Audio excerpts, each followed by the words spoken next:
ఇస్తేనమ్మ వాయినం. ఇంటికి వచ్చింది ఎవరు? ఇంటికి వచ్చింది ఎవరు? మా ఇంటికి వచ్చింది. సంతోషం.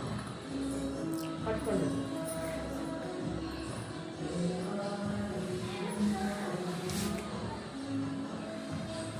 ఉండండి. అట్లనే ఉండే, నువ్వు కాలు మొక్కు.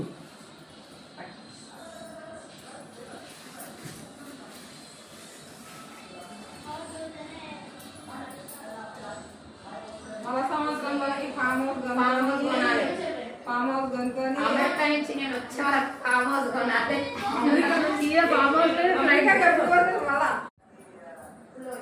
అంటే వినాయక చవితి చేశారు. వినాయక చవితి 14 దసరా అక్కడనే, దీపావళి అక్కడనే. పోయేసారి అక్కడనే ఇస్తారు. కోడలతోనే వేసుకుంటారు. బ్లౌజ్ పీస్ అది.